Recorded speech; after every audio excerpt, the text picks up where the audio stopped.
नमस्कार दोस्तों। मैं आज रिज़ल्ट आ गया है एमपी का और 199 बच्चे सिलेक्ट हुए और जो मैंने बताया था उतने ही बच्चे सिलेक्ट हुए, इसमें कोई डाउट नहीं है। और मैंने आपको सब कुछ बता दिया है अपनी प्रीवियस वीडियो में कि क्यों ऐसा सीन बन रहा है, क्यों इतने ज़्यादा लोग सिलेक्ट हुए हैं। अब आपको कुछ और हार्श रियलिटीज़ भी बता देता हूँ कि 90 मार्क्स पे बहुत सारे यूआर हैं जो सिलेक्ट नहीं हुए हैं, ठीक है ना। बहुत सारे, मजाक नहीं कर रहा, सच में। आप जहाँ पे होंगे आप वहीं के कुछ एग्जांपल तो देख ही सकते होंगे।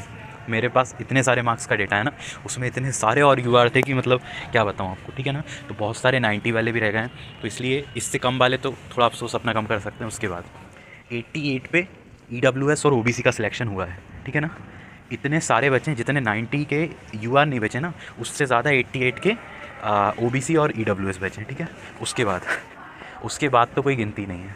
86 पे एसटी एससी का सिलेक्शन हुआ है ना, उसके बाद तो गिनती ही नहीं है कि उतने पे कितने लोग एसटी एससी वाले जो सिलेक्ट नहीं हुए हैं, ठीक है ना। तो मैंने आपको सारी चीज़ें पहले क्लियर कर दी हैं, तो इसलिए बहुत ज़्यादा निराश होने की ज़रूरत नहीं है। और मैं इस वीडियो में आपसे वो सारी चीज़ें डिस्कस करूँगा कि क्या क्या सिनेरियोज़ बन सकते हैं, वैकेंसी ऐड होने वाली है कि नहीं है, और क्या रहने वाला है एमपी का।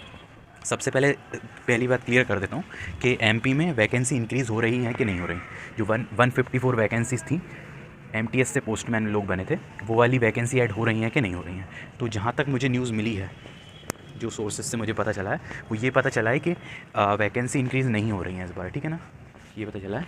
अब वो एसएससी में जा रही हैं या अगले साल ऐड हो रही हैं, इस पे मुझे कोई भी क्लियर इन्फॉर्मेशन नहीं मिली है अभी तक, तो इसलिए मैं आप तक वो नहीं बताना चाहता, ठीक है ना। तो फिलहाल तो हो नहीं रही हैं। उसके बाद जैसे ही अगर होगी, मतलब अगर एसएससी को दे रहा होगा या फिर कुछ परसेंट दे रहा होगा एसएससी को, या फिर पूरी की पूरी ही डिपार्टमेंट में अगले साल ऐड कर रहा होगा, तो उसके बारे में जो भी इन्फॉर्मेशन आएगी वो इसी चैनल के माध्यम से मैं कम्युनिटी टैब पे डाल दूँगा, या फिर अगर बहुत ज़्यादा इंपॉर्टेंट होगी और भी कुछ, तो एक सेपरेट वीडियो एमपी की बना के मैं उसमें आपको बता दूँगा कि क्या सीन बन रहा है। दूसरी चीज़ देख लेते हैं कि अभी इतने पे कट ऑफ गई है, मतलब जितनी भी गई है, अब सप्लीमेंट्री आएगा तो उसमें क्या सीन बन सकता है। और फिर उसके बाद ये भी बताऊंगा कि मैं आपको क्यों सिलेक्शन नहीं हुआ है ज़्यादा वाले का भी, कई बार जिसकी एज भी ज़्यादा है उनका भी। मेरे भी सामने एग्जांपल है, मैं एमपी का ही रहने वाला हूँ, तो इसलिए ज़्यादा वीडियोज़ भी मेरी इस पर ही आती हैं, क्योंकि मुझे थोड़ी सी ज़्यादा इन्फॉर्मेशन तो है बाकी सर्कल के मुकाबले एमपी की, इसलिए।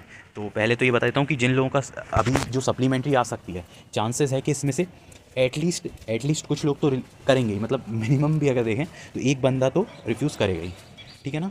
तो जिसके किसी भी कैटेगरी में, अब वो कैटेगरी पे डिपेंड करेगा कि कौन रिजेक्ट कर रहा है, और मैक्सिमम पॉसिबल यही चांसेस हैं कि जो लड़कियां हैं और जिनको आरएमएस मिला है, या फिर कोई ऐसी जगह मिली है जहाँ का काम इससे ज़्यादा डिफ़िकल्ट है। मतलब यहाँ पे अभी अगर कोई बीपीएम है, वो अलग बात है कि अगर आपके पास एबीपीएम नहीं है तो आपकी ज़्यादा मेहनत लगती है, वो तो लगेगी, क्योंकि दो लोगों का काम करोगे एक साथ तो ज़्यादा मेहनत लगने वाली है बहुत ज़्यादा, ठीक है ना। तो जो रिफ्यूज़ करेंगे अभी, कुछ लोग करेंगे जो, मतलब 100% इसकी भी इन्फॉर्मेशन नहीं है, और इसकी इन्फॉर्मेशन आपको 100% तो कोई दे भी नहीं सकता कि रिफ्यूज़ करेंगे कि नहीं, क्योंकि बड़ी मुश्किल से सिलेक्शन हुआ है, ठीक है ना। और आगे भरोसा नहीं है कि कब कैसे सिलेक्शन होगा, लोगों में यही बात है अंदर ही अंदर कि अब कब सिलेक्शन होगा। तो इसलिए लोग कैसे किसी भी कंडीशन में करना चाहते हैं ये नौकरी, भले चाहे कैसी भी जगह मिले, लेकिन फिर भी अगर कुछ रिफ्यूज़ करते हैं तो उसमें किसके होंगे मैं बताता हूँ। जैसे 90 है तो 90 पे यूआर का सिलेक्शन हो सकता है, ठीक है ना, अगर यूआर का कोई रिजेक्ट करता है तो। उसके बाद डिपेंड करेगा कि क्योंकि कई लोग हैं, अभी भी कई लोग हैं, तो डिपेंड करेगा कि वो भी एज में कौन से नंबर पे आ रहा है। अगर वो यूआर में कोई रिजेक्ट करता है और उसी ने वही जगह भर रखी है, मतलब जो रिफ्यूज़ करी है, तो प्रोबेबली यही चांसेस है कि उसको मिल जाएगा, उस बंदे को जिसके 90 भी हों और जिसने जो सीट खाली हुई है उसी को प्रेफरेंस में भरा हुआ है, ठीक है ना।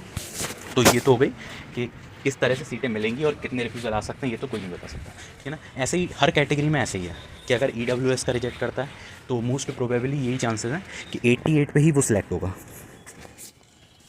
उसके बाद ओबीसी करता है या फिर कोई भी एससी एसटी कैटेगरी भी करता है, तो जितने मार्क्स पे अभी कट ऑफ बन रहा है ना आपका, मैक्सिमम यही चांसेस है कि उतने ही का ही मार्क्स वाला बंदा उस जगह पे आ जाएगा। अगर आपको इस पे विश्वास नहीं हो रहा ना, तो आप अभी जो उसका रिज़ल्ट आया था जीडीएस टू पोस्टमैन का, आप उसमें देख सकते हैं आखिरी तक सप्लीमेंट्री आई है। मैंने एक एक सप्लीमेंट्री को चेक किया है।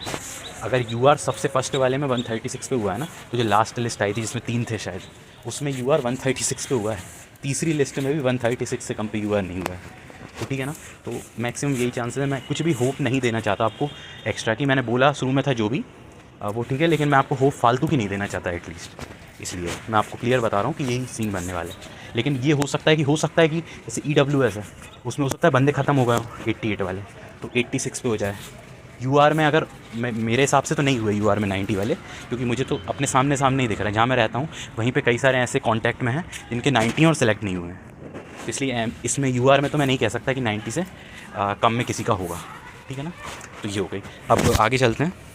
आगे ये है बात कि लोगों को ये कन्फ्यूज़न है कि किस बेसिस पे सिलेक्शन हो रहा है। क्या पहले मेरिट निकल रही है उसके बाद डिवीज़न दे दिए जा रहे हैं, या फिर सिर्फ जो आपने प्रेफरेंस भरी उसके बेसिस पे हो रहा है। तो मैं आपको बताता हूँ कि ये जो दोनों हैं इनका मिक्सअप होके हो रहा है, ठीक है ना। मिक्सअप होके ऐसे हो रहा है कि जैसे समझ लो कोई भी है, जैसे आप हो और आप किसी भी कैटेगरी से, आप यूआर से हो और आपने कोई सी जगह भरी है, तो वो आपको तब तक नहीं मिलेगी जब तक कि वो खाली ना हो, ठीक है ना। तब तक नहीं मिलेगी, चाहे आपके कितने ही अच्छे मार्क्स हों। अगर मेरे समझिए कि 98 पूरे भी मार्क्स हैं यूआर कैटेगरी से, ठीक है, और मैंने एक प्रेफरेंस भरी हुई है, कोई एक जगह की प्रेफरेंस भरी है, और वहाँ पे एक भी सीट नहीं है, एक भी सीट नहीं है किसी भी कैटेगरी की। क्योंकि अगर मैं किसी भी कैटेगरी का हूँ तो पहले तो यूआर में क्वालिफाई करने की कोशिश होगी, तो कोई भी सीट नहीं है। तो मैं 98 मतलब मैं 100 आउट ऑफ 100 होके भी कोई सी भी सीट नहीं ले पाऊँगा, ठीक है ना।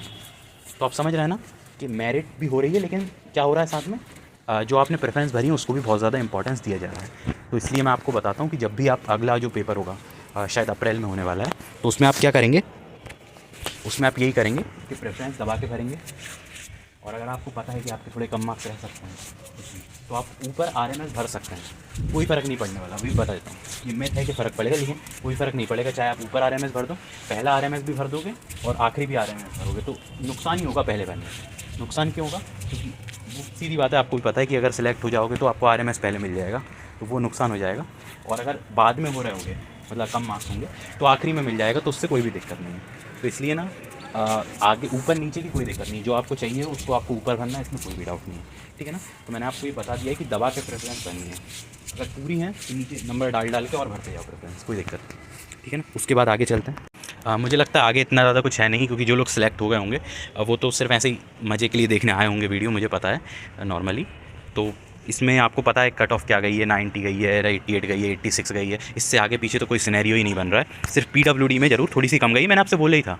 अगर आप मेरी इससे जस्ट प्रीवियस जो वीडियो एमपी की उसको उठाएंगे तो मैंने आपसे यही बोला था कि 90 से कम पे एक भी यूआर सेलेक्ट नहीं हुआ है, 86 से कम पे कोई भी ईडब्ल्यूएस और कोई भी सिलेक्ट नहीं हुआ है, ईडब्ल्यूएस या फिर ओबीसी। और ये भी बोला था कि 82 से कम पे तो कोई सिलेक्ट हुआ ही नहीं है, कोई भी किसी भी कैटेगरी का, सिर्फ पीडब्ल्यूडी को छोड़ के तो वही हुआ है, ठीक है ना।